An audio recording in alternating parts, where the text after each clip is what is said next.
I am going to say something at the beginning of this teaching that your body already knows, even if your mind has been avoiding it. Your time is running out. Not eventually, not in the distant future, not in some abstract philosophical sense. Now, today. The clock that started the moment you were born has been ticking every second of every day of your entire life, and it has never once stopped or slowed down or given you a warning that it was about to reach the end. And it will not warn you. It will not send a letter.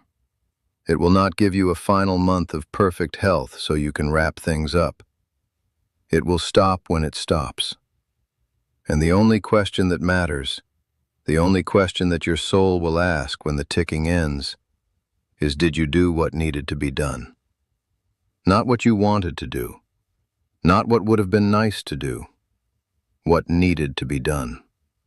And for most of you watching this right now, the answer is no. There are things sitting undone in your life right now that will haunt the people you leave behind if you do not do them.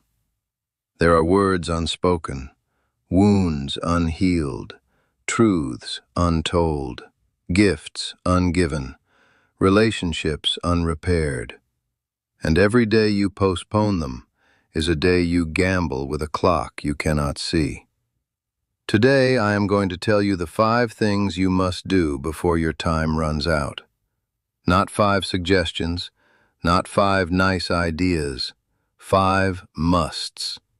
5 things that if you leave this earth without doing them, the people who remain will carry the weight of your incompletion for the rest of their lives. My grandfather died on a Tuesday, an ordinary Tuesday. He had breakfast, he walked the land, he sat in his chair, and between one breath and the next, he was gone. No illness, no warning, no gradual decline that gave the family time to prepare. Just a Tuesday that was supposed to be like every other Tuesday, and wasn't. And the only reason my grandmother survived his death with any peace at all was that my grandfather had done his work. He had said what needed to be said. He had given what needed to be given. He had repaired what needed to be repaired. He lived every single day as if the Tuesday might come, not with fear, with readiness. He used to say, "I do not know which day is my last, so I treat every day as if it is the day before my last. That gives me one day to finish, always one day." And that one day was enough, because he never let the list get longer than one day's work. The first thing you must do before your time runs out is say the words you have been holding. You know exactly what I am talking about. There are words sitting inside your chest right now that have been there for years, maybe decades. Words you rehearse in the shower. Words you almost say and then swallow at the last second. Words that sit on the tip of your tongue every time you see the person they belong to and then retreat back down your throat because the moment doesn't feel right, or the fear is too large, or the pride won't bend far enough to let them out. I love you. I am sorry. I forgive you. I was wrong. You were the best thing that ever happened to me. I should have told you sooner. I am proud of you. I miss what we had. You hurt me, and I need you to know. Those words, the ones you have been carrying like stones in your pockets, the ones that get heavier every year because every year they remain unspoken, is another year of proof that they might never be spoken at all. I knew a man named Gerald who carried 3 words for 11 years. 3 words. I am sorry. He owed them to his brother. They had fought over their mother's estate after she passed, said terrible things, things that family should never say to family. And the brother moved away, and Gerald told himself he would apologize eventually, when the time was right, when the anger had cooled enough, when the words wouldn't feel like surrender. And he waited. 11 years. And then Gerald got a phone call on an ordinary Wednesday. His brother had died in the night. Heart attack. No warning. And Gerald stood in his kitchen holding the phone, and the 3 words he had been saving for 11 years became the heaviest words in the English language, because they could no longer be delivered. The address they were meant for no longer existed. And Gerald lived the rest of his life carrying 3 words in a pocket that had no bottom. They fell through him every day for the rest of his years. I am sorry. I am sorry. I am sorry. Echoing in a chest that had waited too long to open. Do not be Gerald. Whatever words you are carrying, whoever they belong to, deliver them. This week. Not when the time is right. The time is never right. The time is just now. And now is all you have. I want to tell you something about unsaid words that most people don't understand until it is too late. Unsaid words do not stay inside you quietly. They grow. The 3 words Gerald carried for 11 years were not the same size on year 11 as they were on day 1. They had expanded. They had calcified. They had attached themselves to other words. I am sorry became, I am sorry and I miss you, and I was wrong, and I should have called, and I wasted so much time, and why did I let pride ruin this? One apology that would have taken 30 seconds to deliver became a boulder of regret that he carried for the rest of his life. That is what happens when you postpone words. They compound, the way debt compounds. The interest on unsaid words is regret, and regret is the most expensive currency a human being can spend, because you pay it with the one thing you cannot earn back: time. Every day Gerald did not call his brother was a day he paid interest on a debt that could have been settled in one phone call. 11 years of interest on 30 seconds of honesty. That is the math of postponement, and the math never works in your favor. It always costs more to wait. And I want to speak to the people who are thinking, but what if they don't want to hear it? What if I say the words and they reject me? What if I apologize and they throw it back in my face? What if I say I love you and they say nothing? I understand that fear, but I need you to see it clearly. The fear of rejection is real, but the cost of silence is permanent. If you speak and they reject you, you will hurt for a while, but you will heal, because you did your part. You opened your mouth and you let the words out, and what the other person does with them is their business, not yours. Your only business was the delivery. But if you stay silent and the Tuesday comes, there is no healing, because the delivery was never made, and a package that was never delivered cannot be returned. It just sits inside you, getting heavier, getting more expensive, until it is the heaviest thing you own, and you carry it into the ground. Before I share the next teaching, I need to tell you something. I am not going to be here forever, and most of what I know was never written anywhere. So I sat down and I wrote it, all of it. 20 teachings, 4 parts, in the order they were meant to be received. The ones about living with urgency before the clock stops. The ones about finishing the work that only you can finish. The ones I have never said on camera. It is called The Native Way, and it costs less than 1 dinner you will not remember.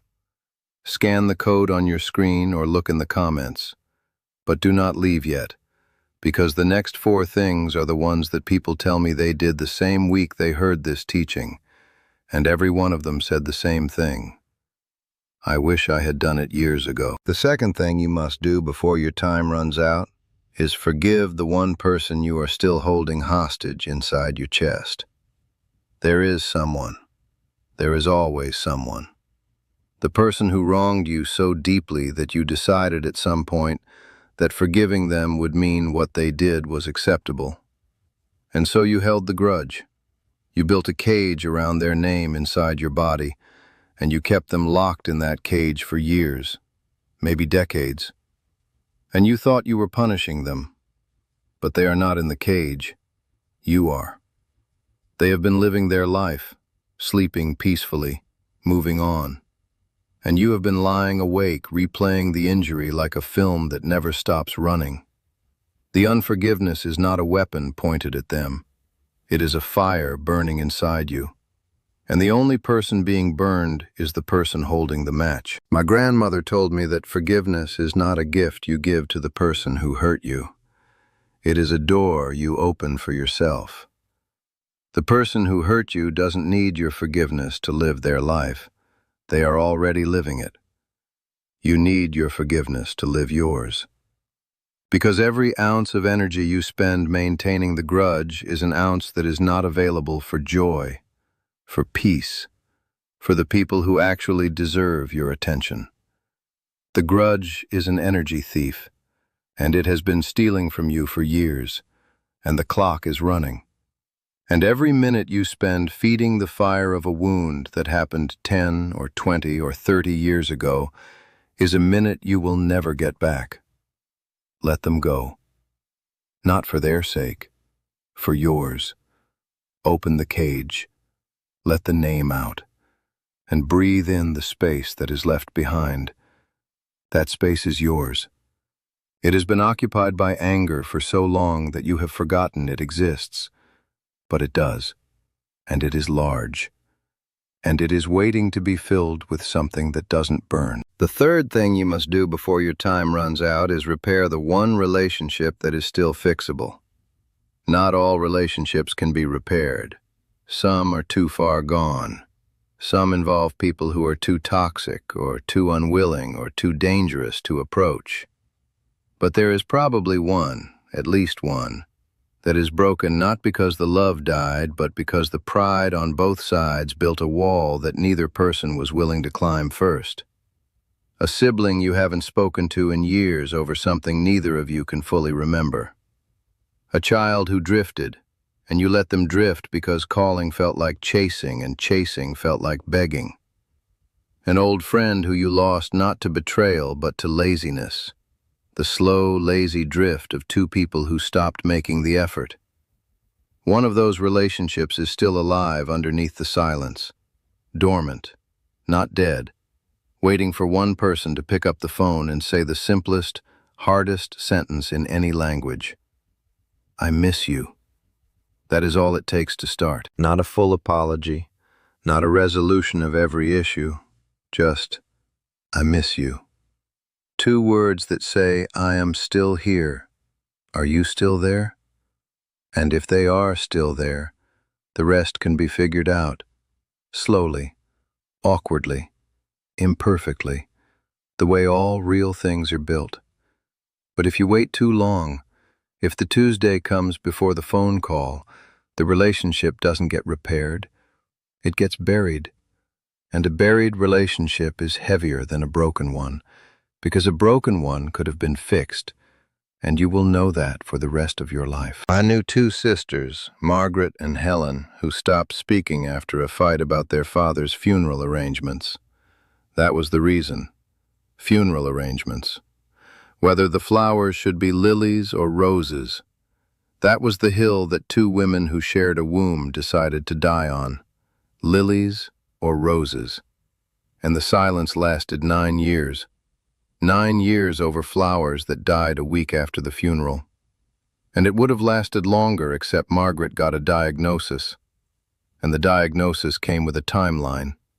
And the timeline was short. And Margaret picked up the phone and called Helen and said 4 words. I miss you, sister. And Helen drove 2 hours that night. And they sat in Margaret's kitchen and cried and laughed and talked about their father and agreed that he would have been ashamed of both of them, and they would have been right about that. And they had 14 months together before Margaret passed. 14 months out of what should have been 9 years. And Helen told me at the funeral, those 14 months were the best 14 months of my life. Better than any 14 months in the 9 years of silence. And I wish every single day that I had made the call first. I wish I had made it 9 years ago. I wish I had swallowed my pride over lilies and roses and picked up the phone and said what Margaret was brave enough to say first. But I didn't, and I will carry that for the rest of my life. Do not be Helen. Do not wait for the diagnosis to make the call. Make the call healthy. Make the call strong. Make the call while there is still time to fill with the relationship you almost lost over something that will not matter on the day you die. The fourth thing you must do before your time runs out is give away what matters while your hands are still warm. I do not mean money. I do not mean the house. I do not mean the legal things that can be handled by a lawyer and a document. I mean the things that carry meaning.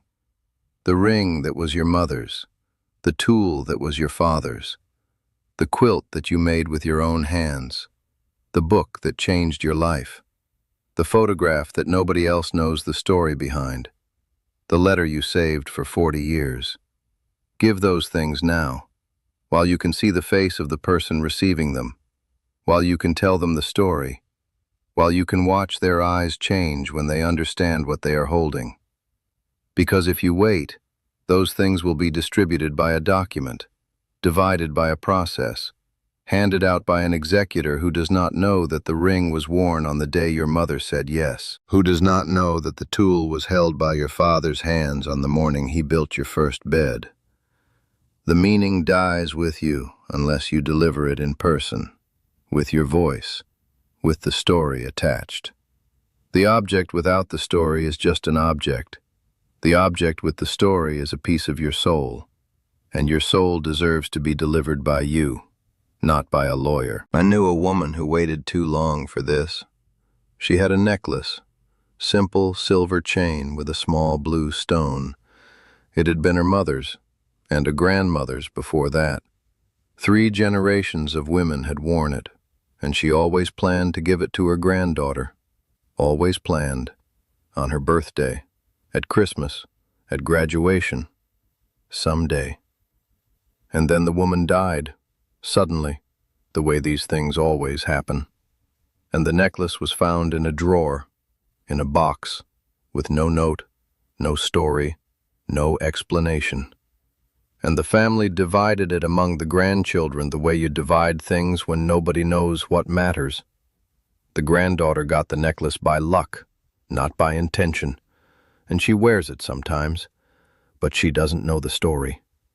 She doesn't know that her great-great-grandmother bought it with money she saved for 2 years. She doesn't know that it was worn on 3 wedding days. She doesn't know that the blue stone was chosen because blue was the color of the sky on the day her grandmother was born. All of that is gone, lost in a drawer. Because the woman who held the story waited too long to tell it. The necklace survived. The meaning didn't. The fifth thing you must do before your time runs out is live one single day as the person you always wanted to be.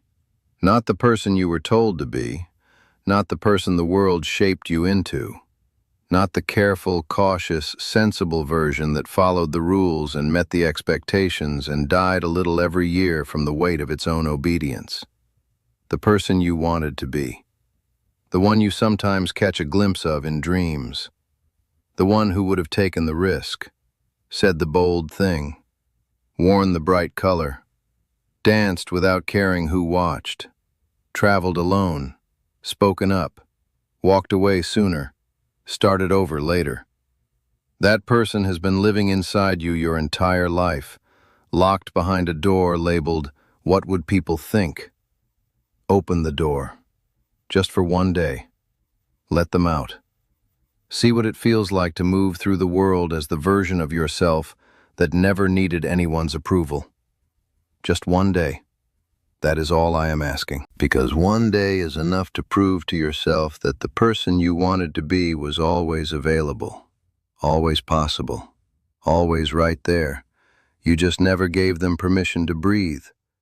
Give them one day of air, and see if one day turns into 2, and 2 into a week, and a week into a new way of being that you carry into whatever time you have left. The clock is running. The person behind the door is waiting.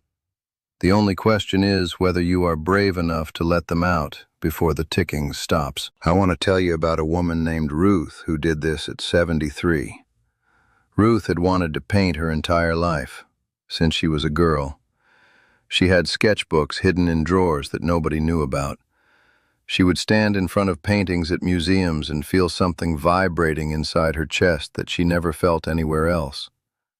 But she never painted, because her husband thought it was impractical, because her children needed her time, because the house needed cleaning and the meals needed cooking, and the life she was living left no room for the life she wanted to live. And then her husband passed, and the children were grown, and the house was quiet, and Ruth was 73, and she thought it was too late, too old, too silly. What would people think? A 73-year-old woman buying paint and canvas. They would laugh, and she almost let the thought stop her the way it had stopped her for 60 years. But something was different this time. The clock was louder now. She could hear it in a way she couldn't at 30 or 50. And the ticking said, "If not now, when?" There is no when left. There is only now or never. And Ruth chose now. She drove to a store and bought paint and brushes and a canvas. And she brought them home and set them up in her living room and stood there terrified because she had never made a single stroke on a canvas in her entire life. And she made the first stroke, and it was terrible, and the second was worse, and by the end of the day the canvas looked like something a child would throw away. And Ruth was the happiest she had been in 20 years, because the person behind the door was finally breathing. For the first time in 60 years, the version of Ruth that wanted to paint was standing in the sunlight instead of sitting in the dark. And Ruth painted every single day for the remaining 4 years of her life. The paintings never hung in a gallery. They hung on her walls, and they were hers. And they were the only thing she ever made that was not for someone else. And when her daughter cleaned the house after Ruth passed, she found 73 canvases in every room. 73. One for every year Ruth had lived without painting, as if she was making up for lost time. And her daughter told me, "I had no idea my mother had this inside her." And I said, "She always did. She just never let it out until the clock got loud enough to drown out the fear." 5 things. Say the words. Forgive the person. Repair the relationship. Give away what matters. And live one day as who you really are. 5 things that you have been postponing your entire life because the illusion of unlimited time made the postponing feel safe. The illusion is over. The time is not unlimited. It never was. And the only difference between the person who dies with regret and the person who dies with peace is whether they did the 5 things or left them in a drawer like a necklace without a story. Don't leave them in the drawer. The drawer is not safe. The drawer is where meaning goes to die. Take them out. Do them. This week. Not next month. Not someday. This week. Because next month is a promise your clock never made. And someday is a word that has killed more peace than any disease ever could. If what you heard today stayed with you, the book is there. The Native Way. 20 teachings, 100 pages, written the way I would speak to you if we were sitting together. Scan the QR code on the screen with your phone or find the link in the comments. Read 1 chapter. Sit with it. Now I want to hear from you. Tell me in the comments, which of the 5 are you going to do this week? Make it real. Write it down. I read every comment. And if this is the kind of conversation you have been looking for, subscribe to this channel. We are not collecting viewers here. We are collecting people who remember. Come back next week. I am not done teaching yet.